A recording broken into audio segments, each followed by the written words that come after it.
विकास के नाम पर एक मोटी बात इस बात ये समझी जाती है कि पानी, बिजली, सड़क, जबकि सांस्कृतिक विकास भी जरूरी है।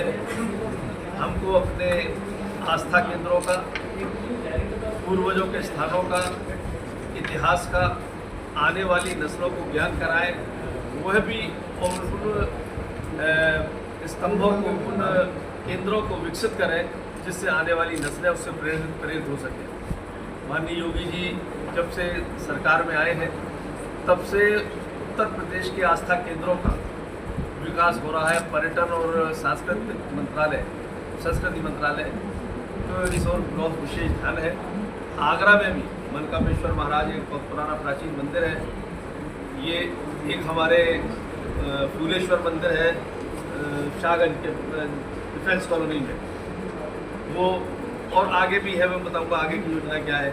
फिलहाल इन दो के लिए बहुत बड़ा बजट सरकार ने दिया है, जिसमें एक नगर निगम के सहयोग से निर्माण हो रहा है और एक हो रहा है UPPCL कार्यदायी संस्था है, जो अपना वो है मनकामेश्वर, उसमें दो भागों में उसका सौंदर्यीकरण और विकास हो रहा है। जो कॉरिडोर सौंदर्यीकरण का कार्य है वो एक है 2,57,57,000 रुपये। इसमें अंदर के कार्य हैं, लगभग मंदिर परिसर के चारों तरफ के पहुंच के मार्गों को स्टोन से लगाने का, नाली निर्माण, मंदिर परिसर के मुख्य द्वार का बाहर रेलिंग स्टोन से फर्श का निर्माण, विद्युत पोल सहित सजावट, मुख्य द्वारों के लाल पत्थर से सौंदर्यीकरण और कॉरिडोर मार्ग पर चित्रकारी सहित पेंटिंग्स वगैरह, जिससे कि ऐसी पेंटिंग्स हो जो धार्मिक संदेश भी देती हो और हमें हमारे अतीत से, हमारी गौरवशाली संस्कृति से ज्ञान भी कराती हो। ऐसे ही उसके बाहर रावतपाड़ा मनकामेश्वर मंदिर के बाहर जो कॉरिडोर है वो 1,05,53,400 रुपये का वो है उसका बजट। इसमें रावतपाड़ी तिकोनिया पर एक मंदिर देखा होगा, वो मंदिर का निर्माण, मरम्मत, तो उसमें एक ऊपर बहुत बड़े आकर्षक में कल देखने गया था, डमरू बनाया हुआ है और जब ये सब लाइटिंग से सुसज्जित हो जाएगा तो बहुत आकर्षक तिकोनिया हो जाएगी। मुख्य द्वार पर लाल पत्थर से सौंदर्यीकरण, हाथीघाट भी है। रावतपाड़ा तिकोनिया शिव जी के हाथ से डमरू की आकृति, तिकोनिया मंदिर, लाल पत्थर से सौंदर्यीकरण, ये तो है इधर। और फूलेश्वर मंदिर पर है, उसके 2 प्रवेश द्वार बनाए जाएंगे। एक वो कॉलोनी COD कॉलोनी है, COD कॉलोनी की तरफ, और एक जिसमें अपने रहते हैं SPC बघेल साहब, फ्रेंड्स कॉलोनी है शायद, फ्रेंड्स कॉलोनी की तरफ। उसमें 2 प्रवेश द्वार होंगे। पुजारी का एक कक्ष होगा, टॉयलेट ब्लॉक होगा जो कि वहाँ पर रहने वाले या भक्त श्रद्धालु आते हैं उनके लिए। एक हॉल होगा शेड से और विद्युतीकरण होगा पूरा, और साइड डेवलपमेंट, साइनेज वगैरह होंगे उसमें। ये 2 हैं इसमें। फूलेश्वर मंदिर भी बहुत प्राचीन मंदिर है जो लोगों की निगाह में भी नहीं। एक बार जब मैं अपने क्षेत्र में घूमने गया था वैसी जनसंपर्क पे, तब मैंने देखा एक ऐतिहासिक मंदिर जो उपेक्षित था, इसलिए लोगों की नज़र में नहीं। मनकामेश्वर महाराज के बीच में स्थापित है इसलिए नज़र में थे।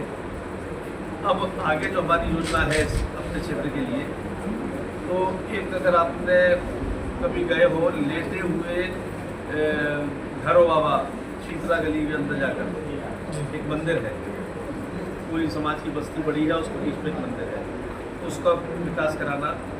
ऐसे ही बाग मुजफ्फर खां में नाले के अंदर राइट हैंड पे मंदिर है, वो भी ऐतिहासिक मंदिर है, इसका विकास कराना। ताल मंगलेश्वर बहुत बड़ा ताल था एक समय में और एक आकर्षण का केंद्र था और ऐतिहासिक ताल है, उसका विकास कराना। ये हमारी योजनाओं में है। इसके एस्टीमेट बनाने के लिए मैंने पर्यटन मंत्री जी से कहा है, उन्होंने अपनी टीम भी भेजी है।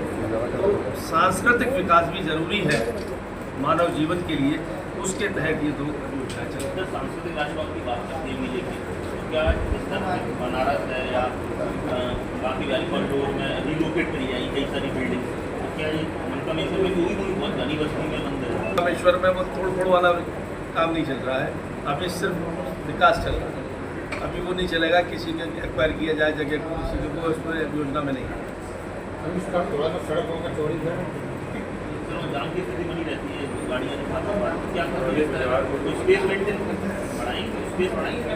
अभी योजना नहीं है, बाकी ऑफ द रिकॉर्ड बात करेंगे। मंत्री जी गंगा जल के बारे में क्या कहना है कि जी मतलब हमारे यहाँ सीवर का गटर का पानी इसमें एक तरह से कभी नहीं आ सकता, गंगा जल में सीवर का पानी आ नहीं सकता सर। वहाँ के सिस्टम में कोई गड़बड़ हो। आप समझिए बात, आप जागरूक पत्रकार हैं। गंगा जल सीधा आया है पालड़ा से, एक तो कैलाश मंदिर के वाटरवर्क्स पर, और दूसरा लाइन पहुंच रही है जल संस्थान के वाटरवर्क्स पर। जल संस्थान के वाटरवर्क्स पर प्योर गंगा जल वहाँ सप्लाई जो रही है, उसके लिए अगर MG रोड से पूर्वी दिशा में जो इलाका है वो पूर्ण गंगा जल प्राप्त कर रहा है, और उसके पश्चिम इलाका जहाँ हम रहते हैं वहाँ मिक्सचर मिल रहा है हमको। वो क्योंकि वहाँ पहले से एक जायका द्वारा जल संस्थान का उसका ट्रीटमेंट प्लांट का निर्माण हुआ था जो इजराइल की टेक्नोलॉजी पर है। उसमें छोटी छोटी आप जाएंगे तो देखेंगे कॉलोनीज है बैक्टीरिया से, और वो बैक्टीरिया उसको साफ करती है पानी को, और बैक्टीरिया का भोजन कोई कीचड़ युक्त और ये सब है।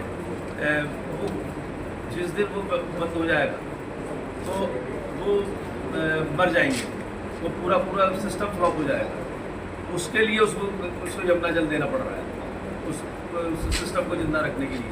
गंगा जल आ रहा है, गंगा जल एक तरफ से ट्रीटमेंट होता है, ये यमुना जल इससे ट्रीटमेंट होता है, मिक्सचर करके इधर दिया जाता है।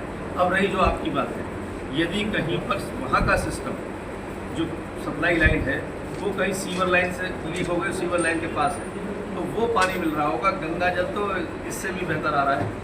सर 1 महीना हो चुका, टीम लेकर इनकी लगी हुई है, लेकिन अभी तक जहाँ तक आगरा दक्षिण की सवाल है, आगरा दक्षिण में कोई भी ऐसा क्षेत्र नहीं है जहाँ गंगा जल न पहुँचा। मंत्री जी, एक मेरा सवाल आपसे ये है, हालांकि थोड़ा सा हटके है, लेकिन की बात कर रही है कि उनको मरम्मत की जाए, उनको संभाला जाए, लेकिन एक तरफ उत्तर प्रदेश में बेटियां ही हमारी सुरक्षित नहीं, तो कानून व्यवस्था के बारे में क्या कहना चाहिए? देखिए, उत्तर प्रदेश में जो कानून व्यवस्था है ये तो पूरे विश्व में विख्यात हो चुकी है। यानी ऑस्ट्रेलिया का प्रधानमंत्री भी यदि ये कहे कि यहाँ पर हमको योगी चाहिए, यहाँ तक कि अभी जो कोलकाता में हुआ उसमें भी वहाँ की जनता बोल रही है कि योगी को लाओ यहाँ पर, ममता को हटाओ। एक मिनट पूरी बात हो जाए, आपकी बात रही इसकी बात। ये जो घटना हुई, घटना में एक तरफ तो ये बात होती है कि अपराधी और अपराध को संरक्षण संवर्धन के लिए संरक्षण दिया जाए। एक नेता ये कहता है, इनका अखिलेश जी के पिताजी कहते थे, उसको मनोविज्ञान से जोड़ते थे अपराध कि इस उम्र में लड़कों से घटना हो ही जाती है। यानी अपराध को मनोविज्ञान से जोड़ रहे हैं, इसका मतलब अपराध को बढ़ावा दे रहे हैं, अपराधियों को प्रोत्साहित कर रहे हैं। दूसरी तो उनका बेटा विज्ञान से जोड़ रहा है कि साहब इनका पहले तो आपने गिरफ्तार कैसे कर लिया, इनका पहले DNA टेस्ट होना चाहिए, इनका पोलियोग्राफी टेस्ट होना चाहिए। तो बेटा विज्ञान से जोड़ता है, बाप मनोविज्ञान से जोड़ता था, इसलिए अपराध बढ़ते थे। आज 0 टॉलरेंस है। अपराधी यदि कोई अपराध करने की दुस्साहस कर भी लेता है तो उसको ऐसी सजा मिलती है, अब उस पर खड़े हो जाते हैं। अभी एक एनकाउंटर हुआ कि साहब ये होना चाहिए कि नहीं होना चाहिए। अगर उसने अब कानून को से छोड़ के भाग रहा है तो अरेस्टिंग करनी पड़ेगी, वरना किसी और लड़की को मारेगा तो